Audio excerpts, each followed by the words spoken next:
नमस्कार, मेरा नाम है अमित कुमार। आज हम श्री राहुल गांधी जी से एक सवाल पूछते हैं कि श्रीमान राहुल गांधी जी, आप तमाम मुद्दों पर तो बोलते हैं, लेकिन शिक्षा माफिया के खिलाफ क्यों नहीं बोलते?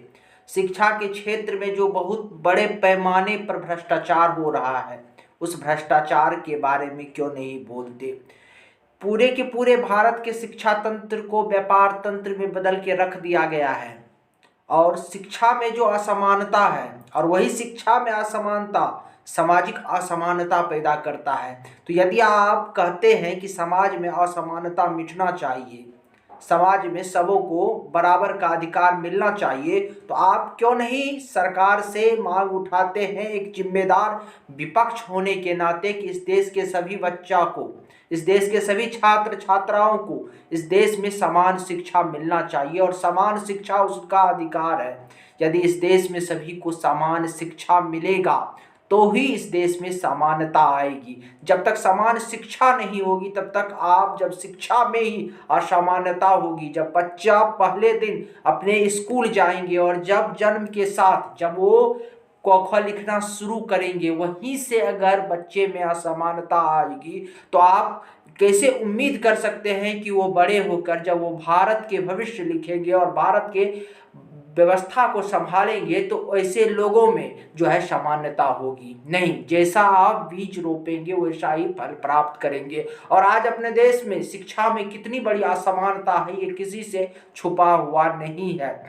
देश में सरकारी कॉलेज है, सरकारी स्कूल है, गवर्नमेंट द्वारा जो संचालित किया जाता है। इसके अलावा देश में एक प्राइवेट एजुकेशन सिस्टम भी है, जो निजी शिक्षा केंद्र है, जहाँ पे जो है मोटी रकम लेके जो है शिक्षा प्रदान किया जाता है। और ये जो है जो नर्सरी से लेकर और ऊपर यूपीएससी, बैंकिंग या जितने प्रकार के कंपटीशन होते हैं, तमाम प्रकार के कंपटीशन को कोचिंग देने के नाम पर इस प्रकार के धांधली चल रही है। और शिक्षा के नाम पर एक बहुत बड़ा व्यापार, बहुत बड़ा साम्राज्य इस देश में खड़ा कर दिया गया है। अगर आप सही से इसका आकलन करेंगे तो ये जो है भारत में चल रहे दूसरे कई इंडस्ट्री से बड़ा आज शिक्षा का इंडस्ट्री हो गया, शिक्षा का बाजार हो गया है। ये वही शिक्षा याद कीजिए जो भारत में कभी मुफ्त में मिला करता था। बच्चों को शिक्षा प्राप्त करने के लिए इस देश में पैसे नहीं देने होते थे। इस देश में गुरुकुल संचालित होते थे और उस गुरुकुल में सबों का प्रवेश होता था और वहां से कैसे कैसे लोग निकलते थे जो राष्ट्र का निर्माण करते थे। तक्षशिला, नालंदा जैसे गुरुकुल विश्वविद्यालय इसी देश में हुआ करते थे और उसी तक्षशिला, नालंदा जैसे विश्वविद्यालय से कई होनहार छात्र निकलते थे जो भारत के निर्माण में अपनी भूमिका निभाते थे। कई लोग तो आज इस देश में कहते हैं ना कि इस देश में देश के एक बहुत बड़े वर्ग को शिक्षा प्राप्त करने से वंचित रख कर दिया गया। आज तथाकथित संविधान में जिस विशेष लोगों को जो कैटेगरी में बांटा गया है, जैसे जनरल, एससी, एसटी और ओबीसी, कहा जाता है कि पिछड़ा को भी शिक्षा से वंचित किया गया था। लेकिन उसी वंचित, जिसको आज आप कहते हैं एक विशेष प्रकार के लोग इस देश में प्रोपेगेंडा चलाते हैं कि पिछड़ा समाज को और एससी एसटी को शिक्षा से इस देश में वंचित रखा गया, गुरुकुल से वंचित रखा गया। उन लोगों को ये नहीं भूलना चाहिए कि तक्षशिला के गुरुकुल से ही निकलकर चंद्रगुप्त मौर्य ने जो है मगध के साम्राज्य को संभाला था और उन्होंने अखंड भारत का स्थापना किया था। एक तरह से देखिए तो आचार्य चाणक्य एक ब्राह्मण होते हुए भी जो एक आज के समय में जो ओबीसी कैटेगरी से आते हैं मौर्य समाज, उससे आने वाले चंद्रगुप्त मौर्य को पढ़ाया लिखाया और मगध का सम्राट बनाया। और मगध का सम्राट बना के वही चंद्रगुप्त मौर्य ने गुरुकुल से शिक्षा प्राप्त करके जो है अखंड भारत का निर्माण किया।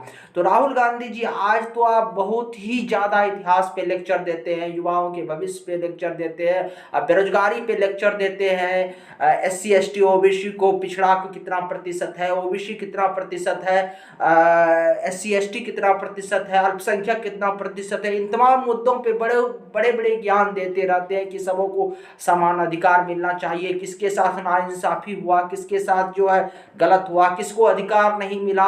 इन तमाम प्रकार के मुद्दों को आज तो आप उठाते रहते हैं, लेकिन क्या आपने कभी इस देश में जो शिक्षा में असमानता है उसका मुद्दा उठाया है, जो कि इस देश का सबसे महत्वपूर्ण मुद्दा है, और ऐसे मुद्दा को आपने दरकिनार कर दिया? क्या ऐसे मुद्दे को उठा के आप सरकार को नहीं घेर सकते थे?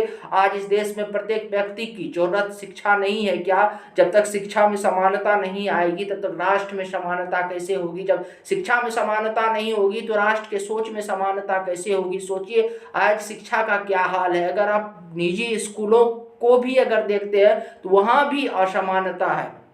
किसी स्कूल का, निजी स्कूल का अगर आप फीस देखेंगे तो वहाँ 2000 है, किसी निजी स्कूल का अगर आप फीस देखेंगे तो वहाँ 10,000 है, और सरकारी स्कूल तो है ही। तो समझिए देश में किस प्रकार का असमानता है। यानी अपने अपने हैसियत के हिसाब से लोग आज बच्चे को शिक्षा दे रहे हैं। और समझिए जब शिक्षा ही सबों को समान नहीं मिल रही है तो राष्ट्र का निर्माण कैसे हो पाएगा? लेकिन हमारे देश के राजनेताओं को इससे कोई लेना देना नहीं। वो तमाम ऐसे चीज़ों को उठाएंगे जिससे लोगों की भावना भड़के और जिससे लोग जो हो, एक तरह से आप कह सकते हैं कि लोगों को जो है तत्काल जो है थोड़ा भ्रम में डाला जा सके, तत्काल जो है लोगों के आंखों पे पट्टी डाला जा सके। और फिर क्योंकि उनको सत्ता में तो आना है, और जो आज राहुल गांधी जो ये प्रश्न उठा रहे हैं तो कहीं ना कहीं ये कहा जा सकता है कि इस देश में 55 वर्षों से अधिक कांग्रेस का सरकार रहा, और कांग्रेस के कालखंड में ही ये शिक्षा का निजीकरण का दौर शुरू हुआ। आज राहुल गांधी बड़ी जोर शोर से निजीकरण के खिलाफ आवाज उठाते हैं। उन तमाम निजीकरण के खिलाफ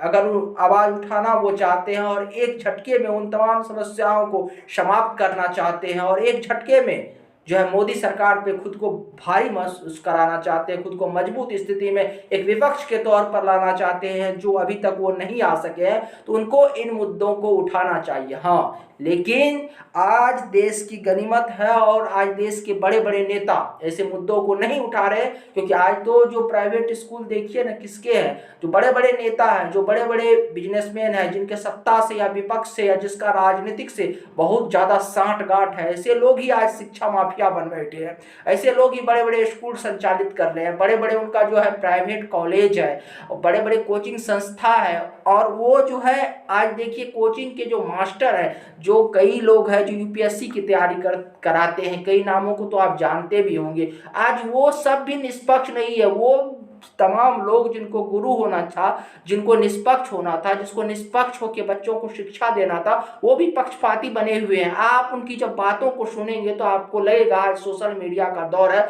वो किस प्रकार से प्रत्येक राजनीतिक विषय पर अपनी जो है मत को रखते हैं, और उस प्रकार से वो जिस भी राजनीतिक विचारधारा को प्रेजेंट करते हैं उस राजनीतिक विचारधारा को के अनुकूल बच्चों के दिमाग में उस विचारधारा को सेट करने का प्रयास करते हैं। तो ये तमाम खेला को समझिए, और इसीलिए आज इस देश की ये स्थिति है। अगर आज देश में बेरोजगारी है, देश में असमानता है, तो इन तमाम चीज़ों का एक ही कारण है कि आज इस देश में शिक्षा में असमानता है। जब तक इस देश के शिक्षा में समानता नहीं लाया जाएगा तब तक इस देश में जितने भी समानता लाने का प्रयास किया जाए वो तमाम के तमाम प्रयास असफल ही साबित होंगे। अगर आपको हमारी बातें अच्छी लगी तो आप हमारे वीडियो को अधिक से अधिक लोगों तक शेयर करें और चैनल को सब्सक्राइब कर दें। धन्यवाद, नमस्कार।